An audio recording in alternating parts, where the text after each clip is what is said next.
whoever is running may very well be running against somebody who has not the slightest respect for our norms, our traditions, our institutions, civility, dignity, decency in public life, where you can say anything that you want to from the highest perch of power in this land. Beto O'Rourke may have lost his Senate race against Rafael Ted Cruz in Texas, and he's yet to declare whether he's running for president. He's totally running for president. But Beto mania shows no signs of slowing down. He makes a strong showing in the first poll of Iowa caucus voters for the 2020 presidential race. When Iowa Democrats were asked which potential candidate would be their first choice for president, former Vice President Joe Biden came out on top, followed by Vermont Senator Bernie Sanders, with Beto rounding out the top three as the only other potential candidate in double digits. Joining me now to discuss is Beth Fouhy, senior political editor for MSNBC, and MSNBC contributors Jason Johnson and EJ Dionne, who's also co-author of One Nation After Trump. All right, Beth, I'm going to start with you here at the table. You've been to Iowa. You've seen Beto mania up close. How real is it?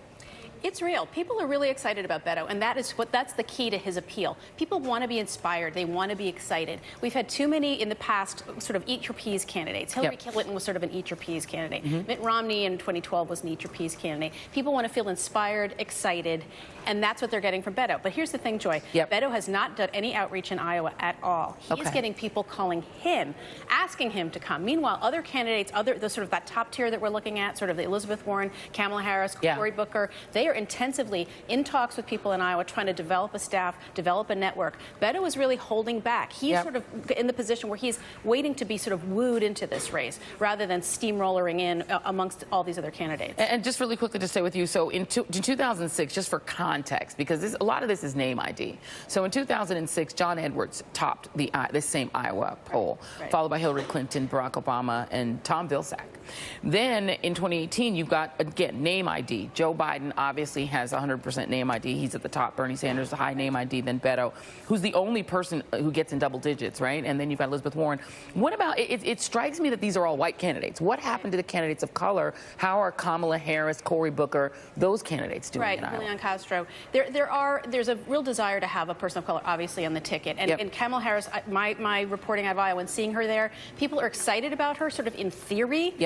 They're waiting to sort of have it come to be reality, that she's kind of got the it factor that people are looking for. Cory Booker has been all over the place. He's been in Iowa. He's been down in South Carolina. He was in New Hampshire last week speaking to the state Democratic dinner. He's very, very actively in this fight, even though he's not officially declared. He's done a lot of really good work sort of cultivating grassroots in all of these places. But again, I think people are still waiting to see whether he's got the factor to make people really excited and to unify around him, which is the thing that Beto seems to have more than anyone else. And that momentum, it matters. If you're being talked about and buzzed about, that actually does help you. It does. It's an existential thing that you really can't put your finger on. Jason Johnson, the polling that we have here, do you think that the person to defeat Donald Trump will be more of a political newcomer as he was, or more of a seasoned political hand? This is the CNN Des Moines Register poll.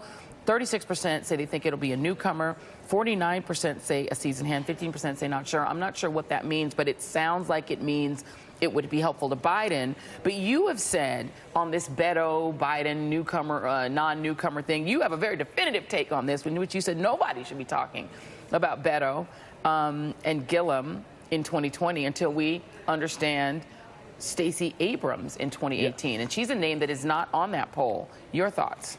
Yes, because, look, if you look at what Stacey Abrams actually accomplished in Georgia, and look, Beto is very talented, Andrew Gillum is very talented, but what she accomplished there is something that needs to be looked at. This is a candidate who may not be traditional. They may not be the seasoned hand that people are looking for, but why not? She managed to get incredible numbers amongst white voters, galvanize different kinds of people. I think the most important thing for Democrats to think about heading into 2020, because I don't think anyone should be the sort of prearranged, preordained coronation kind of person, is the more people you have running, the better. because you dominate the news cycle. I want there to be 15, 20 Democrats. I want them to be fighting. I want this to be Hunger Games for weeks. You're going to probably get 20, 30. Exactly. That's the hope.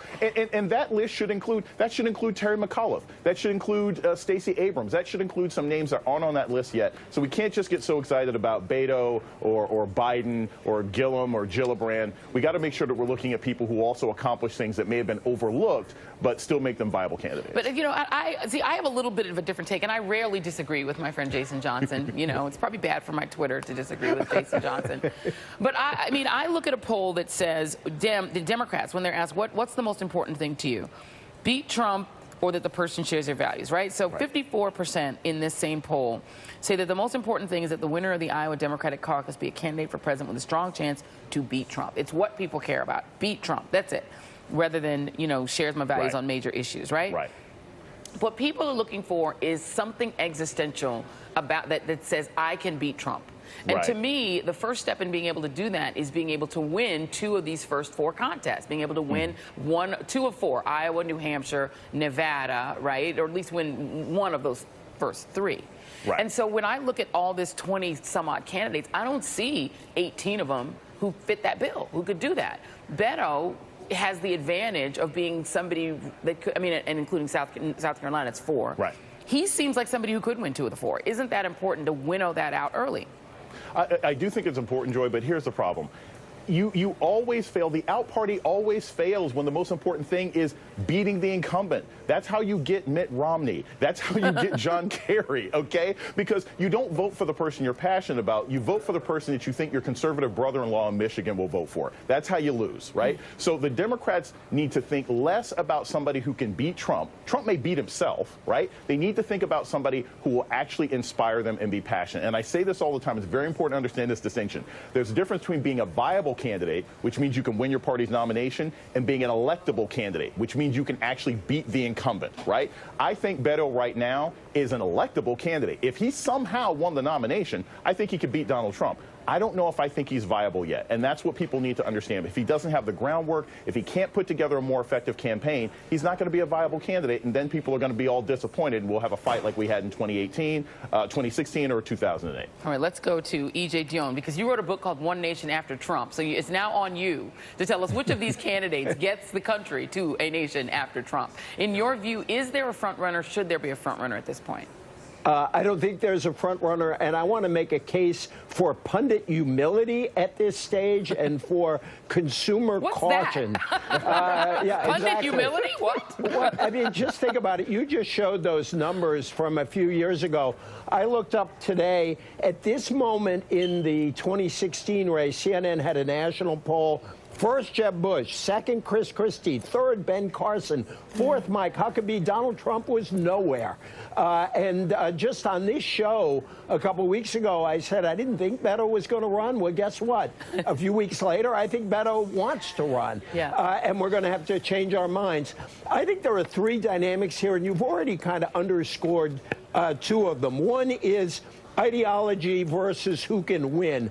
I agree with Jason that there is a limit on our capacity to know for certain who can win, but that will affect how people think about this race. And so some Elizabeth Warren or Bernie Sanders people might say, well, maybe I should look at Beto or someone else if I think they have a better shot at winning. After Trump, winning matters to Democrats. Second, new and exciting versus known and experienced. Again, Beto, also Kamala Harris, also Cory Booker, a lot of other people on the new side versus Bernie or Elizabeth Warren or Biden. And lastly, I think Democrats in Iowa and New Hampshire are like party bosses. They think really hard about strategic questions.